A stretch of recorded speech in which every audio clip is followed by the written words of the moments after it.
2024 के साल में जो सबसे ज्यादा ट्रोल हुआ क्रिकेट के लिहाज से वो है हार्दिक पांड्या।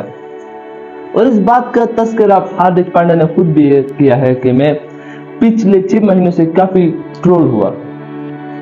और इस ट्रोल में उसकी वजह थी वो जब गुजरात से मुंबई आए और यहाँ पर जब आए रोहित से कैप्टेंसी छीनकर, तब से उसके फैंस गुस्से में आकर हार्दिक पांड्या के लिए सब कुछ बोल दिया। और हार्दिक पांड्या के लिए मानो एक लाइफ में टफेस्ट दिन थे वो, जो मुश्किल तरीन दिन थे कि हार्दिक पांड्या मुंबई में आए रोहित से कप्तानी छीनकर। ऐसे में रोहित के फैंस और हार्दिक पांड्या ने फैंस ने मिलकर पूरी तरह से हार्दिक पांड्या को ट्रोल किया।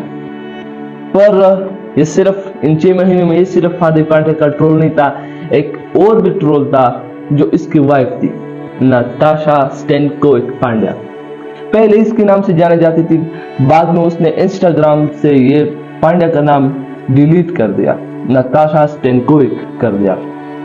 नताशा एक सेर्बियन एक्टर भी है, डांसर भी है, प्रोड्यूसर भी है।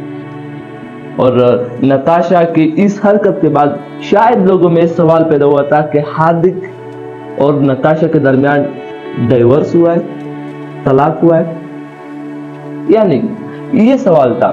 फिर इसके बाद जब हार्दिक ट्रोल हुआ करता था मुंबई इंडियंस में, तब हार्दिक के कुछ जो ट्रूली फ्रेंड्स थे उसने मिलाकर हार्दिक के लिए ये ट्रेंड चलाया कि एक दौर के हराएगा जिसने हराया जमाना हो, स्टे स्ट्रॉन्ग हार्दिक।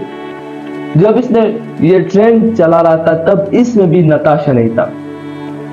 और जब वर्ल्ड कप जीतने के हकदार को टीम बनाया हार्दिक पांड्या ने, जिस तरह 30 बॉल पे 30 चाहे थे, तब हेनरिच क्लासन जो धमाकेदार बैटिंग कर रहा था उसको आउट किया, उस ओवर में 2 रन दिए या फिर आखिरी ओवर में 16 रन बचाकर इंडिया को जितवाया, तब सारी तरफ से ये बात और ये खबर आई हार्दिक पांड्या से कि वेल प्लेड हार्दिक, वेल प्लेड, वेल बॉलिंग। दुनिया के हर तरफ से आई, दुनिया के हर तरफ से उसके लिए मुबारकबाद आ गई। पर नताशा ने कुछ भी नहीं किया, ना ट्वीट किया और ना इंस्टाग्राम पे ना स्टोरी डाला और ना हार्दिक पांड्या को मुबारकबाद दी। और नताशा ने इससे पहले ट्विटर में हार्दिक पांड्या को अनफॉलो भी कर दिया था।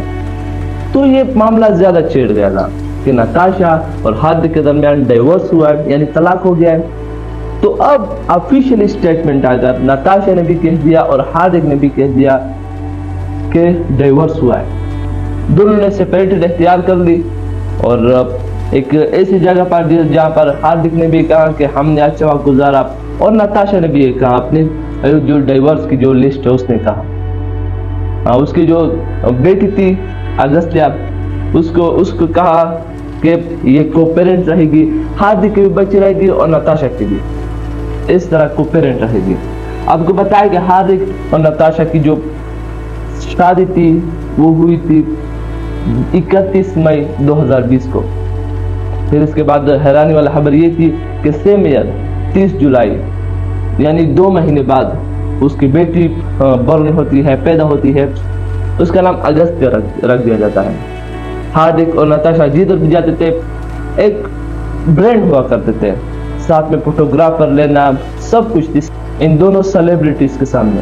पर अचानक ये बात सामने आई कि नताशा ने इंस्टाग्राम से हार्दिक का नाम हटा दिया, ट्विटर पर फॉलो कर दिया और यहाँ पर कि कोई भी ट्वीट हार्दिक के लिए ना करना। सबके फैंस के दरमियान एक सवाल था, पर ये एक सवाल क्लियर हो चुका है कि हार्दिक और नताशा की डाइवोर्स हो चुकी है। और ऐसे मौके पर जिधर हार्दिक एक हीरो है और नताशा अब ये कह सकते कि इस वक्त जीरो है, क्योंकि उसके पास जो डांसर प्रोड्यूसर था वो अभी नहीं है, वो अभी हार्दिक की वजह से जानी जाती थी। पर हार्दिक अभी जाना जाता है एक ग्रेट बॉलिंग की वजह से, इंडिया का चैंपियन। और ये देखना पड़ेगा कि हार्दिक यहाँ पर तो ठीक है खराब परफॉर्मेंस उसकी चल रही थी अपनी वाइफ के साथ, पर ये देखना पड़ेगा कि वो अनकरीब किसको अपना दुल्हन बनाती है और किसको अपनी दुल्हन में सजाती है, ये देखना पड़ेगा।